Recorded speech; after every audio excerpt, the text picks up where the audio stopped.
स्वागत है आपको मार्केट टाइम्स में। इस वक्त आप देख रहे हैं आपके साथ आपको मुनाफा, मैं निशा गुप्ता। आज हम बात करेंगे कृषि जिंसों के बारे में। लगातार कृषि जिंसों के अंदर एक उठापटक देखने को मिली है और आपको बता दें जो लगातार हम तेजी देखने को मिल रही थी खाद्य तेलों के अंदर, आज वो बाजार गिरते हुए नजर आ रहे। इसी के ऊपर आज चर्चा करेंगे और जानेंगे जानकारों की राय आज इस गिरावट के दौर में सरसों तेल और सोयाबीन के अंदर क्या करके चले। इसके साथ ही आपके सारे सवालों के जवाब मिलेंगे। अगर आपके पास कोई भी सवाल है तो यूट्यूब और फेसबुक के जरिए अपने सवालों के जवाब भी जान सकेंगे इस बुलेटिन में।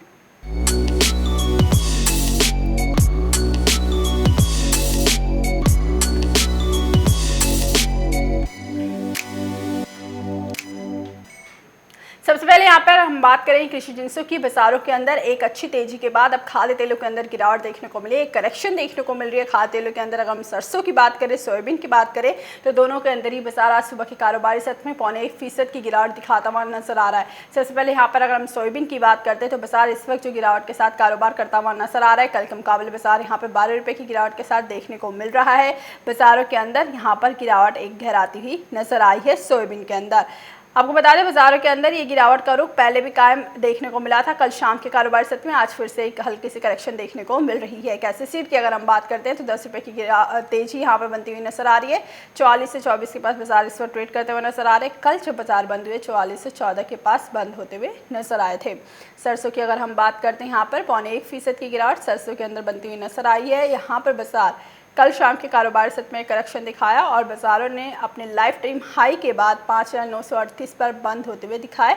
उसके बाद आज सुबह जब बाजार खुले तो बाजारों के अंदर एक करेक्शन देखने को मिली और इस वक्त भी सुबह के कारोबारी सत्र में बाजार 0.1% की गिरावट दिखा रहा है। रिफाइंड ऑयल के अंदर बाजार यहाँ पर हल्की सी करेक्शन दिखा रहा है। कल बाजारों को हमने 990 तक आते हुए देखा। उसके बाद कल बाजार जब बंद हुए 975 पर करेक्शन के साथ बंद हुए और आज बाजार 974 के पास इस वक्त ट्रेड कर रहे हैं। रिफाइंड ऑयल के अंदर भी हल्की सी करेक्शन देखने को मिली है। चने के अंदर अगर हम बात करते हैं तो कल शाम के कारोबारी सत्र में चने के अंदर एक तेजी देखने को मिली और आज बाजारों के अंदर फिर से एक तेजी देखने को मिल रही है। इस वक्त नवंबर वादा चने का 25 रुपये की बढ़त, आधी फीसद की बढ़त के साथ कारोबार करता हुआ नजर आ रहा है। हल्की सी बढ़त यहाँ पर चने के अंदर देखने को मिली है। उसके साथ यहाँ पर अगर हम बात करते हैं ग्वार सीड की तो कल बाजारों के अंदर हमने अच्छी तेजी आती हुई देखी। ग्वार सीड और ग्वार गम के अंदर भी आज मामूली सी सुबह के कारोबार सत्र में करेक्शन देखने को मिल रही है। बाजारों के अंदर एक हल्की सी करेक्शन के साथ ट्रेड कर रहा है ग्वार सीड। उसके साथ ही यहाँ पर अगर हम ग्वार गम की बात करते हैं बाजार 7 रुपये की बढ़त के साथ यहाँ पे देखने को मिल रहा है। अच्छी बढ़त हमने ग्वार गम के अंदर आती हुई देखी है। बाजारों के अंदर अच्छी खरीदारी ग्वार गम के अंदर देखने को मिली है। उसके साथ यहाँ पर अगर हम बिनौला खल की बात करते हैं तो यहाँ पर बाजार 3 रुपये की गिरावट के साथ ट्रेड कर रहे हैं। कल शाम के कारोबारी सत्र में हमने बाजारों के अंदर एक अच्छा तेजी आती हुई देखी थी। कल बाजारों के अंदर एक अच्छी खरीदारी 2% से ज़्यादा की देखने को मिली थी। इस वक्त अगर हम बात करते हैं धनिये की तो मसालों के अंदर बाजार इस वक्त हल्की सी तेज़ी के साथ कारोबार करता हुआ नजर आ रहा है। बाजारों के अंदर हल्की सी तेज़ी देखने को मिल रही है धनिये में। उसके साथ ही यहाँ पर 24 रुपये की तेज़ी धनिये में दर्ज की जा रही है। हल्दी की बात करते हैं तो 18 रुपये की गिरावट हल्दी दिखाता हुआ नजर आ रहा है। बाजारों के अंदर जिस हिसाब से हमने लगातार तेज़ी आती हुई देखी वहाँ से एक हल्दी के अंदर हल्की सी करेक्शन दिखा रही है बाजार। उसके साथ यहाँ पर अगर हम बात करते हैं जीरे की तो जीरे के अंदर हल्की सी बढ़त के साथ यहाँ पर कारोबार देखने को मिल रहा है और यहाँ पर बाज़ारों के अंदर आने वाले टाइम में जीरे के अंदर एक्सपोर्ट डिमांड बढ़ती हुई नज़र आ सकती है हल्दी और जीरे के अंदर, जिससे कीमतों को बल मिलता हुआ यहाँ पर नज़र आएगा। बाज़ारों के अंदर जिस हिसाब से ट्रेडिंग देखने को मिली है पूरे ही ओवरऑल एग्री कमोडिटीज़ के अंदर हमने अच्छी खरीदारी एक बार देखने को मिली, लेकिन उसके बाद कल शाम के कारोबारी सत्र में हमने यहाँ पर खाद्य तेलों के अंदर गिरावट आती हुई देखी। दालों की अगर हम बात करते हैं तो दालों की कीमतों में भी एक गिरावट देखने को मिली है, लेकिन चने के अंदर कल शाम के कारोबारी सत्र में हल्का सा बल मिला। लेकिन आपको बता दें चने के अंदर तेजी जरूर बनी है, लेकिन ओवरऑल बाकी दालों की बात करें, अगर हम तुअर दाल के भाव की बात करते हैं तुअर दाल के आयात के लिए जो समय सीमा थी वो समय सीमा बढ़ा दी गई है। 15 नवंबर तक पहले समय सीमा दी गई थी इंपोर्ट करने के लिए, लाइसेंस जारी किए गए थे, लेकिन अब उस समय सीमा को बढ़ाकर 31 दिसंबर तक कर दिया गया है और 31 दिसंबर तक अब तुअर का आयात हो सकेगा। इस आयात के परसों के लिए गए इस फैसले पर मोदी सरकार की तरफ से कल हमने कीमतों के अंदर एक गिरावट आती हुई देखी। तुअर दाल की कीमतों के अंदर 300 से लेकर 500 रुपये प्रति क्विंटल की गिरावट कल दर्ज की गई और बाजारों के जानकारों का मानना है, सुरेश अग्रवाल दाल मिल एसोसिएशन का प्रधान का मानना है कि तुअर की दाल की कीमतों में आगे और गिरावट बढ़ सकती है। यहाँ से अरहर की दाल अभी लगभग 10 से 12 रुपये प्रति किलो तक की गिरावट दिखा सकती है, क्योंकि बेतहाशा तेज़ी हमने यहाँ पे तुअर के दालों के अंदर आती हुई देखी थी। सरकार इसके ऊपर निर्णय लिया सरकार ने, लेकिन इस निर्णय के बावजूद कीमतों के अंदर कुछ अंकुश नहीं लगता हुआ नज़र आया, और इसका मुख्य कारण था तुअर दाल की आयात की समय अवधि के अंदर एक हमने कमी आती हुई देखी। 32 दिन की समय अवधि दी गई थी, जिसकी वजह से कीमतों के अंदर कोई इम्पैक्ट देखने को नहीं मिला, वो तेज़ी कायम रही। उसके बाद सोमवार को सरकार ने इस अवधि को बढ़ाकर 31 दिसंबर किया, और उसके बाद अब कीमतों के अंदर एक लगाम लगता हुआ नज़र आ रहा है। आम जनता को यहाँ से राहत मिल सकती है, आयात किया जा सकता है दाल, क्योंकि भारत में दाल की खपत बहुत ज़्यादा है। 4 लाख मीट्रिक टन आयात करने की अनुमति दी गई है तुअर दाल के लिए, और 31 दिसंबर तक इसकी अवधि बढ़ा दी गई है। खाद्य तेलों पर चलते हैं, क्योंकि खाद्य तेलों के अंदर कीमतें जो लगातार देखने को मिल रही थी बेतहाशा तेज़ी के साथ, हमने कीमतों के अंदर एक बहुत ही अच्छी तेज़ी आती हुई देखी, जिसमें हमने सरसों तेल के अंदर बाज़ारों को एक अच्छी खरीदारी आती हुई देखी, जिसके अंदर सरसों तेल में बाज़ार लाइफ टाइम हाई पर गए। लगातार पिछले 2 हफ्ते से एक नया मुकाम सरसों तेल, सरसों सीड, मस्टर्ड सीड NCGX पे कायम कर रहा था। हाजिर बाज़ारों के अंदर भी बाज़ार काफ़ी अच्छी तेज़ी दिखा रहे थे। 5400 रुपये प्रति क्विंटल जो हमने 2015 में देखा था भाव, उसके बाद लगातार एक तेज़ी इस साल देखने को मिली सरसों की कीमतों में। फिर उसके बाद मंडियों के अंदर बाज़ार अब अच्छी तेज़ी 5700-5800 देखने को मिली। उसके बाद हमने बाज़ारों को 6000 के पार आते हुए देखा है, और कल बाज़ार 6038 का एक लाइफ टाइम हाई फिर से लगा चुका है। अभी बाज़ार एक करेक्शन में है। कल शाम को हमने बाज़ारों के अंदर एक करेक्शन आती हुई देखी, जिसके अंदर यहाँ पर हमने जो बाज़ारों के अंदर सरसों में करेक्शन आती हुई देखी, वो लगभग 2% की करेक्शन देखने को मिली। उसके बाद अब आज सुबह के कारोबारी सत्र में भी बाज़ार एक करेक्शन के साथ देखने को मिल रहा है। अब इन स्तरों पर आपको क्या करके चलना चाहिए? खाद्य तेलों में जो ये करेक्शन बनती हुई नजर आई है सोयाबीन और सरसों के अंदर, तो आपके लिए क्या रणनीति बनाकर चलनी चाहिए? इस सब चीज़ों को जानने के लिए हमारे साथ इस वक्त जुड़े हुए हैं deputy vice president angel broking के अनुज गुप्ता जी, जो आपको बताएंगे आज के कारोबारी सत्र में आपके लिए कहाँ मुनाफे मिल सकते हैं। अनुज जी, स्वागत है आपका मार्केट टाइम्स टीवी पर। जी Nisha ji, good morning. Good morning sir. सबसे पहले यहाँ पर हम बात करते हैं खाद्य तेलों की, क्योंकि काफ़ी दर्शक हमारे साथ जुड़े हुए हैं जो खाद्य तेलों के बारे में जानना चाहते हैं। कल सुबह हमने सरसों के अंदर एक लाइफ टाइम हाई लगते हुए देखा। आज शाम के कारोबारी सत्र में बाजार 2% की गिरावट दिखाता हुआ नजर आया, और आज भी बाजारों के अंदर एक करेक्शन देखने को मिल रही है। सबसे पहले सरसों के ऊपर ही जानना चाहेंगे। सरसों के अंदर हालांकि प्रोडक्शन इस बार अच्छी हुई, लेकिन उसके साथ ही अब MSP बढ़ने की वजह से भी क्या ये बाजारों के अंदर जो तेज़ी देखने को मिली, और आने वाले टाइम में इन करेक्शन जो अब देखने को मिली है, इन करेक्शन पर क्या करके चलना चाहिए दर्शकों को?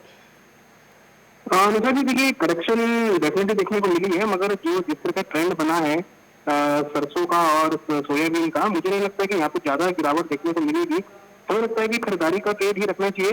हालांकि थोड़ी प्रॉफिट बुकिंग यहाँ पर जरूर देखने को मिली है, तो वेट एंड वॉच करें। एक बार भाव अगर नीचे मिले तो वहाँ पे दोबारा खरीदारी करके चलना चाहिए। ट्रेंड अगर हम देखें तो वे भी पॉजिटिव का ही है, तो मुझे लगता है कि वेट एंड वॉच करें, खरीदारी का मौका मिलेगा तो बाय ऑन डिप्स की स्ट्रेटेजी यूज कर सकते हैं जी। उसके साथ ही यहाँ पे सोयाबीन के अंदर भी सेम हमने रुख आते हुए देखा। सोयाबीन के अंदर भी 4430 का कल हमने हाई लगते हुए देखा। उसके बाद बाजार के अंदर कल शाम के कारोबारी सत्र में भी एक करेक्शन देखने को मिली, और आज भी बाजारों के अंदर एक हल्की सी करेक्शन सुबह के कारोबारी सत्र में दिखा रहा है। आपकी इस तरफ से सोयाबीन के लिए क्या रणनीति बना के चलनी चाहिए आज के लिए? देखिए सोयाबीन के अंदर भी खरीदारी का ट्रेड लेना चाहिए। हालांकि थोड़ा प्रॉफिट बुकिंग है, नीचे हमें लगता है कि 4200 तक के लेवल्स मिले तो खरीदारी करके चलें। हमें लगता है कि ऊपर अगेन 4400 से लेकर 4500 तक के लेवल देखे जा सकते हैं लॉन्ग टर्म में, तो बाय ऑन डिप्स की स्ट्रेटेजी सोयाबीन में रहेगी जी।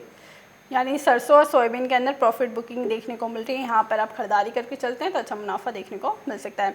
उसके साथ ही अनुज, यहाँ पर अगर हम ओवरऑल खाद्य तेलों की बात करते हैं तो CPO के अंदर और रिफाइंड ऑयल के अंदर नेक्स्ट टारगेट आपकी तरफ से क्या रहेंगे? देखिए रिफाइंड के अंदर हमें लगता है कि थोड़ा करेक्शन देखने को मिला है। यहाँ पर अगेन दोबारा 980-985 तक के लेवल्स देखे जा सकते हैं, तो रिफाइंड के अंदर खरीदारी करके चल सकते हैं। वहीं अगर हम क्रूड पाम ऑयल की बात करें तो पाम तेल के अंदर भी एक्सपेक्टेड है कि भाव ऊपर करीबन अगेन 830 से लेकर 840 तक के लेवल दिखा सकता है, तो रिफाइंड और क्रूड पाम ऑयल दोनों के अंदर खरीदारी का टिप बना सकते हैं जी। यानी ओवरऑल खाद्य तेलों के अंदर बाजार के अंदर खरीदारी करके चले। उसके साथ ही आपसे ये भी जानना चाहेंगे कि बाज़ारों के अंदर हमने तुअर दाल की अगर हम बात करते हैं और ओवरऑल हम दालों की बात करते हैं तो एक सीमित दायरे के अंदर हमने चने के अंदर ट्रेड आते हुए देखा। हालांकि बाज़ारों के अंदर काफ़ी अच्छी खरीदारी देखने को मिली थी और ऐसा था कि बाज़ार 6000 के लेवल को क्रॉस कर जाएंगे, लेकिन हमने 6000 का लेवल आते हुए नहीं देखा। 5800 से 5900 के बीच में हमने बाज़ारों को आते हुए देखा। वहाँ से बाज़ार वापस से गिरावट की तरफ गए और एक गिरावट बनते बनते 5200 के लेवल को दिखा चुकी है। अब यहाँ से बाज़ारों के अंदर कल शाम के कारोबारी सत्र में थोड़ा सा बल मिला, बाज़ार थोड़ी सी तेज़ी की तरफ गए ओवरऑल। लेकिन दालों की बात करते हैं तो सरकार की तरफ से तुअर दाल के लिए जो लाइसेंस जारी किया गया है आयात के लिए, इंपोर्ट लाइसेंस, उसमें हमने एक समय सीमा को लेकर चर्चा हो रही थी जिसके अंदर 32 दिन का समय पहले दिया गया है, लेकिन अब उस समय सीमा को बढ़ा के 31 दिसंबर का कर दिया गया है। अब यहाँ से अनुजी आपके हिसाब से दालों को लेकर फ्यूचर क्या लग रहा है तुअर दाल के अंदर, क्योंकि इस खबर के बाद से हमने कल तुअर दाल की कीमतों में 300 से 500 रुपये प्रति क्विंटल की गिरावट आती हुई देखी है। आगे दालों का फ्यूचर कैसा रहेगा अगर हम तुअर दाल की बात करते हैं और उसके साथ ही चने का फ्यूचर कैसा रहेगा आपकी तरफ से? देखिए, दालों में जो इम्पोर्ट लाइसेंस की डेट बढ़ाई हुई है, डेफिनेटली उसका इम्पैक्ट तो पड़ेगा, मगर फिलहाल जो अभी वेरी शॉर्ट टर्म में जो रीजन है वो फेस्टिवल डिमांड की वजह से है।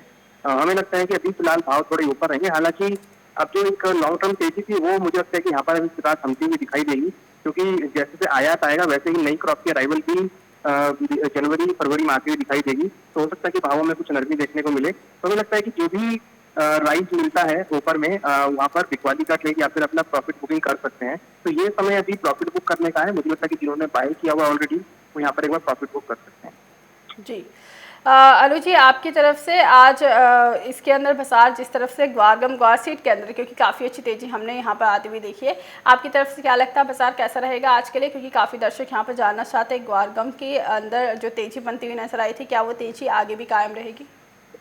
देखिए, बिल्कुल ग्वारसीड ग्वारगम का जो ट्रेंड है वो पॉजिटिव है। हमें लगता है कि ग्वारसीड ग्वारगम के अंदर बाय का ट्रेड ही रखना चाहिए, क्योंकि हमने देखा है किस तरीके से फिजिकल मार्केट में डिमांड देखने को मिली है और ओवर स्टॉक कम होने की वजह से भावों को सपोर्ट मिला है। तो हमें लगता है कि ग्वारसीड ग्वारगम के अंदर भी खरीदारी का ट्रेड बनाना चाहिए। जल्दी ही हमें लगता है कि 6,900 7,000 तक के लेवल ग्वारगम में देखे जा सकते हैं और ग्वारसीड में करीबन 4500 तक के लेवल आ सकते हैं। तो यहाँ पर भी खरीदारी का ट्रेड बनाना चाहिए। जी, यानी यहाँ पे खरीदारी का ट्रेड ग्वारगम की कीमतों के अंदर भी देखने को मिल सकता है। यहाँ पे बाज़ारों के अंदर अच्छी तेज़ी बनती हुई नजर आएगी। ओवरऑल मसालों का ट्रेंड आपको क्या लगता है, क्योंकि जहाँ से हमने जीरे के अंदर एक खरीदारी आती हुई देखी 13,800 13,500 के बीच में जो जीरा ट्रेड कर रहा था, पिछले हफ्ते के अंदर हमने 14,000 के ऊपर आते हुए देखा। 14,000 का लेवल अभी भी सस्टेन कर रहा है जीरा। अब यहाँ से बाज़ारों के अंदर नेक्स्ट टारगेट क्या रहेगा, क्योंकि बाज़ार एक बार 14,300-400 तक भी गए लेकिन उसके बाद करेक्शन दिखा दिया। अभी भी 14,100 के लेवल के पास है जीरा हालांकि। तो एक्सपोर्ट डिमांड क्या यहाँ से बनती हुई नजर आएगी जो कीमतों के अंदर एक बल दिखाता हुआ नजर आएगा? देखिए, बिल्कुल स्पाइसेस में इस बार जो तेजी देखने को मिल रही है वो एक्सपोर्ट की वजह से और एक्सपोर्ट कंटिन्यूस बढ़ता हुआ दिख रहा है। हमें लगता है कि जीरा के अंदर जो बाई है वो यहाँ पर रहेगा। ऊपर में एक्सपेक्टेड है करीबन 14,400 से लेकर 14,500 तक के लेवल जल्दी ही देखे जा सकते हैं। एक्सपोर्ट डिमांड का काफी असर रहेगा। हमें लगता है कि उसकी वजह से भावों को सपोर्ट मिलता हुआ दिखाई दे सकता है। जी अनु जी, आपके हिसाब से ओवरऑल एग्री कमोडिटीज का ट्रेंड कैसा लग रहा है आने वाले टाइम में? कहाँ पर long term point of view से तेजी बनती हुई नजर आ रही है किस कमोडिटी में? देखिए, हमें लगता है कि फिलहाल अभी जीरा के अंदर खरीदारी कर सकते हैं। ऊपर में टारगेट 14,500 से लेकर 14,800 तक आ सकता है। साथ में कॉटन सीड ऑयल के अंदर हमने कल अच्छी रिकवरी आती हुई देखी थी, आज भी पॉजिटिव वे में है। तो यहाँ पर खरीदारी करके चले। हमें लगता है कि 1950 से लेकर 2,000 तक के लेवल देखे जा सकते हैं। जी अनु जी, इसके साथ ही आपसे आखिरी सवाल जानना चाहेंगे क्योंकि कुछ दर्शक हमारे ग्वार को लेकर जानना चाहते हैं। ग्वार की कीमतों के अंदर हमने अच्छी तेजी आती हुई देखी, लॉन्ग टर्म में ग्वार कैसा लगता है? क्या ग्वारगम के अंदर लॉन्ग टर्म में बाजार पॉजिटिव इंडिकेशन दिखाएगा या ये तेजी थोड़े टाइम के लिए है? देखिए, अभी फिलहाल तो तेजी का ट्रेंड है। हमें लगता है कि फिलहाल अभी शॉर्ट टर्म में एक पॉजिटिव वे रहेगा। तो फिलहाल अभी सेलिंग का तो नहीं है। हमें लगता है कि एटलीस्ट 7,000 के लेवल के आसपास मार्केट रेजिस्टेंस फेस कर सकता है, तो वहाँ पे कुछ प्रॉफिट बुकिंग हो सकती है। मगर 7,000 तक का लेवल हमें लगता है कि जल्दी मार्केट दिखा सकती है। जी, यानी 7,000 के लेवल पर देखने को मिल सकता है और बाज़ारों के अंदर एक अच्छी खरीदारी देखने को मिलेगी। अनु जी, मूंगफली के एक्सपोर्ट और मूंगफली को लेकर आपकी क्या राय है? कीमतों के अंदर ऑलरेडी हमने एक्सपोर्ट डिमांड निकलते ही तेजी आती हुई देखी है, आगे ये तेजी कितनी कायम और रह सकती है? ये लोग तो मूंगफली के तेल की भी डिमांड यहाँ पर कंटिन्यूस बढ़ती हुई दिखाई दी है। हालांकि इसमें एक्सपोर्ट डिमांड भी काफी ज्यादा है। तो मुझे लगता है कि फिलहाल अभी जो ट्रेंड बना है यहाँ पर पॉजिटिव ही रहेगा और एक्सपेक्टेड है कि मूंगफली के भावों में भी आने वाले दिनों में तेजी देखी जा सकती है। एक्सपोर्ट डिमांड का और बाकी तेलों की जो डिमांड हुई है उसकी वजह से भी जो डिमांड शिफ्ट होगी यहाँ पर उसका भी असर रहेगा। जी बहुत बहुत धन्यवाद अनुज जी, आप हमारे साथ जुड़ा, तमाम जानकारी इस वक्त दी जिस हिसाब से आपने एक्सपोर्ट डिमांड बढ़ती हुई नजर आ रही है। कीमतों के अंदर यहाँ पे मूंगफली में तेजी देखने को मिल सकती है। काफ़ी दर्शक हैं जो मूंगफली और ग्राउंडनट के बारे में जानना चाहते हैं। अब बाजारों के अंदर तेजी आगे कायम रहेगी। इसके साथ ही जिस हिसाब से अनुज जी ने बताया, बाजारों के अंदर अभी भी आने वाले टाइम में भी एग्री कमोडिटीज़ को लेकर आगे तेजी की ही डिमांड है और यहाँ पर खाद्य तेलों के अंदर भी एक तेजी का ही पोजीशन लेकर चलनी चाहिए, क्योंकि बाजारों के अंदर ओवरऑल ट्रेंड पॉजिटिव ही देखने को मिल रहा है। हल्का सा प्रॉफिट बुकिंग के अंदर अगर आप खरीदारी करके चलते हैं तो अच्छा मुनाफा यहाँ से देखने को मिल सकता है। एक बार फिर से 6,000 के लेवल को देखने को मिल सकता है और ऊपर की तरफ बाजार 6200 तक जा सकते हैं। उसके साथ यहाँ पे सोयाबीन के अंदर भी खरीदारी देखने को मिलेगी। जो बाजार 4400 के लेवल पर हमने कल देखा था, वापस से वो लेवल आते हुए नजर आएंगे। एक अच्छी खरीदारी यहाँ पर सोयाबीन के अंदर भी इन करेक्शन के अंदर खाद्य तेलों में बाइंग की पोजीशन रखना सही रह सकता है। उसके साथ ही यहाँ पर बाजारों के अंदर चने के अंदर भी ट्रेंड पॉजिटिव देखने को मिल रहा है। हालांकि हमने ओवरऑल दालों के अंदर अगर हम बात करें तो कल किसी करेक्शन आती हुई देखी है तुअर दाल की इंपोर्ट और उड़द दाल की इंपोर्ट लाइसेंस जारी होने के बाद से। तो ओवरऑल एग्री कमोडिटीज़ का ट्रेंड पॉजिटिव ही है। यहाँ पे मसालों का ट्रेंड, खाद्य तेलों का ट्रेंड और उसके साथ ही बिनौला खल का ट्रेंड काफ़ी पॉजिटिव इंडिकेशन दिखाता हुआ नजर आ रहा है। यहाँ पर रुकते हैं छोटे से ब्रेक के लिए और ब्रेक के बाद बात करेंगे तुअर दाल की इंपोर्ट लाइसेंस जारी करने के बाद सरकार की तरफ से कितनी कीमतों के अंदर गिरावट देखने को मिली है।